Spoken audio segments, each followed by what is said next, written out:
Hello everybody, it's Ron Richard with a response to Static Traveler. He just did a video in a reaction to those books, 1001 records you need to listen to before you die. And he did a video, 1001 other albums you need to listen to before you die. And he showed 5, and there's been a response of other people showing 5. And his whole point is, you can name the records that are going to be in these books, OK Computer's going to be on there, probably Exile on Main Street, and it's always the same suspects.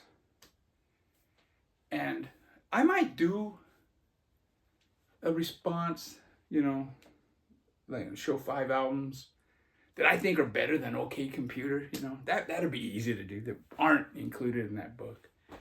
But I'm doing a little bit of a twist on this. And I'm going to show 5 G.G. Allin albums you need to listen to 1001 times. And we're going to start off with his debut album, Always Was, Is, and Always Shall Be. This is if you're only used to the G.G. Allin with the haggard voice, like when I put this on and I ask my wife, who do you think that is? She has no clue. She knows who G.G. is. She's watched some of his concerts, and, he actually sings on this, And this is, you can see signs of problems coming with that picture. But yeah, it's got Bored to Death, Beat, Beat, Beat, Ass Face. I mean, I'm not going to go through it all. I think it's a good album. Except I don't really care for the 1980s rock and roll. The very last song on side 2. That song's kind of corny. But overall, man, it's pretty good.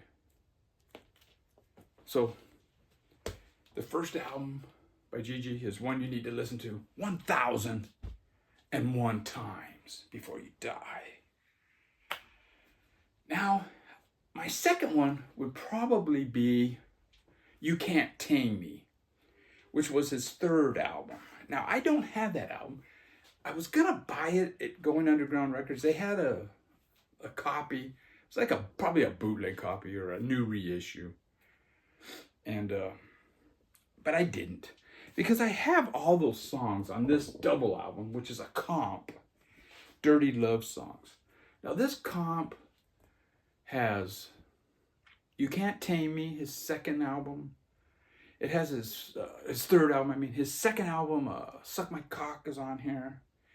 Plus some songs from some of his early 7 inches. And so I'm going to show this one.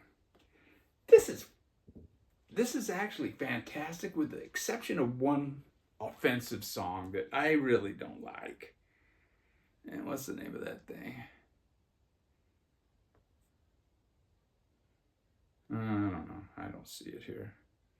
Kill the Children, Save the Food. It's pretty pathetic. But other than that, man, this is pretty good. I think it's better than his debut. This is with the Scum Fucks, I believe. And it might have some other... Okay, you got Sluts in the City. That's with that all-female band, I believe.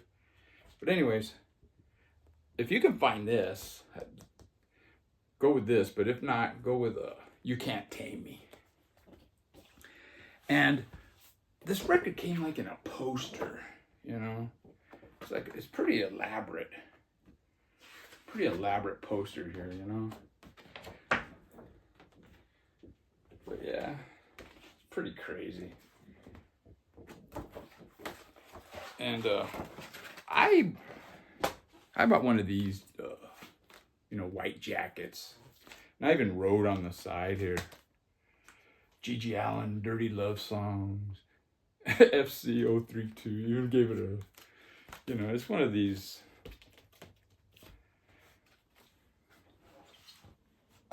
You Can't Tame Me is my second pick. The third pick is an album he did with Antiseen, a band from the Carolinas, a band that inspired Michael Pilmer. I don't know if you're familiar with his channel. He does a live stream every Thursday. And the name of the album is Murder Junkies. This, I would say up to this point, this was definitely his best album. The best recorded up to this point. The only problem with this is he has these spoken word things between every single song. The first time you hear it, it's okay, but after a while, those wear thin. And yeah, I think it would be better if they just cut those out, or at least most of them. But yeah, this has got Murder for the Mission, War in My Head, Violence Now. This is a fantastic. And that could be my favorite G.G. Allin album, actually. No, a few years after that, that album was called Murder Junkies. It's with Antiseen. He named his new band the Murder Junkies. So this is G.G. Allin and the Murder Junkies. Brutality and Bloodshed for All. Now this one is his most well-recorded album than all of them. It's pretty polished for a G.G. Allin, except for the vocals. And this is really, it's a good, hard-hitting, crazy punk rock album, man. Highest Power. I'm going to leave some links to this, songs from each one. And I might do Highest Power on here. And then my final one, G.G. Allin album you need to listen to 1001 times. I'm going to go with Carnival of Excess. This is, look at that look, dude. What a menacing look, huh? Oh my God. This is his attempt at a country album, and it's pretty well recorded.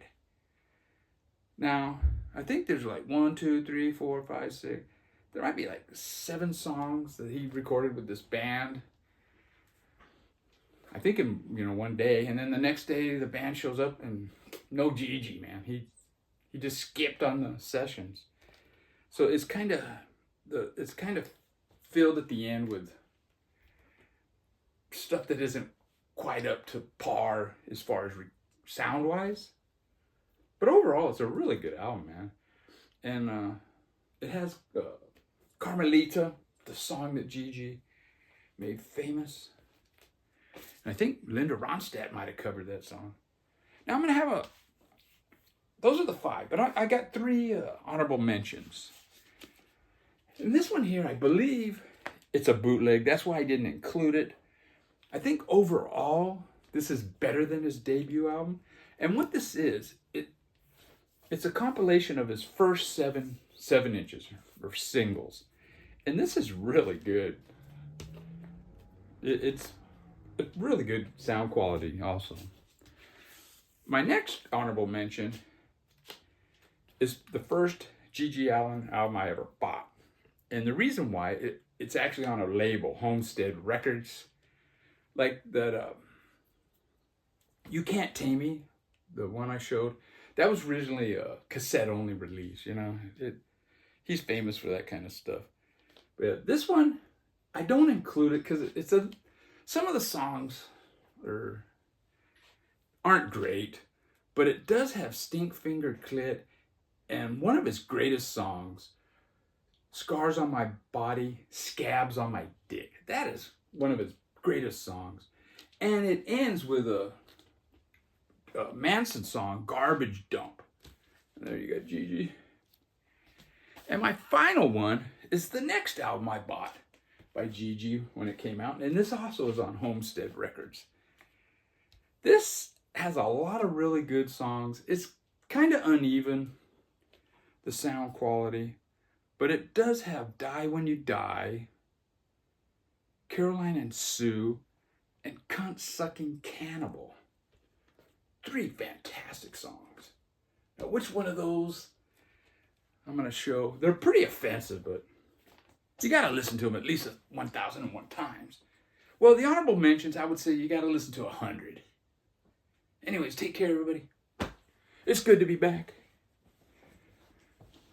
I wasn't going anywhere. Anybody that knows me, there were clues that I was just messing around, saying I was going to quit the BC. I mean, what were the clues? Okay, I referred to myself in the first person. Come on, I never do that, you know? And I don't know, there were other clues, but I can't remember now. I'm old, I can't remember shit. Take care.